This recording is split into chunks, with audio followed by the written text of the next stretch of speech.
Nzabana nawe ahuzajya hose, sinzagusiga kandi sinzaguhana.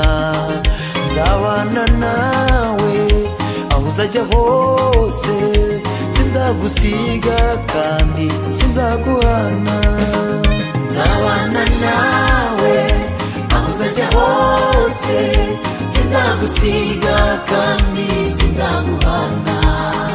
Nzabana nawe ahuzajya hose, sinzagusiga kandi sinzaguhana. Igihe Mose yaramaze gupfa, Uwiteka yasanze Yosua, ati yewe Yosua mwana wanjye, manukana nubwoko bwanjye mwambuke Yorodani, mugere mugihugu narahiye ko nzabaha, komera ushikame kuko ndi kumwe nawe. Nzabana nawe ahuzajya hose, sinzagusiga kandi sinzaguhana. Nzabana nawe ahuzajya hose, sinzagusiga kandi sinzaguhana.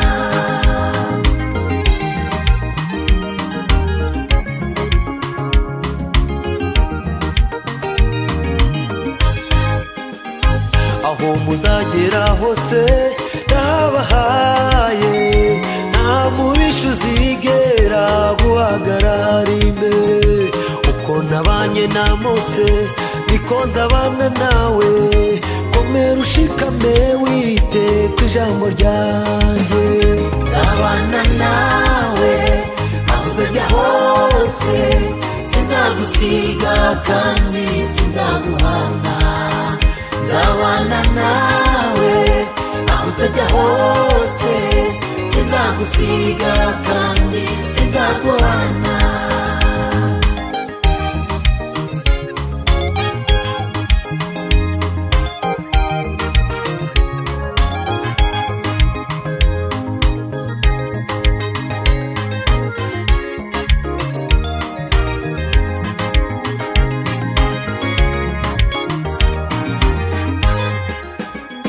Nzagushyira hejuru nzogeza izina ryawe, kuko wavuze inkuru nziza mu bwoko bwanjye. Ndatagira ngukuze mu maso y'ubu bwoko, kugira bose babimenye ko nagukunze. Nzabana nawe ahuzajya hose, sinzagusiga kandi sinzaguhana. Nzabana nawe ahuzajya hose, sinzagusiga kandi sinzaguhana. Nzabana nawe ahuzajya hose, sinzagusiga kandi sinzaguhana. Nzabana nawe ahuzajya hose, sinzagusiga kandi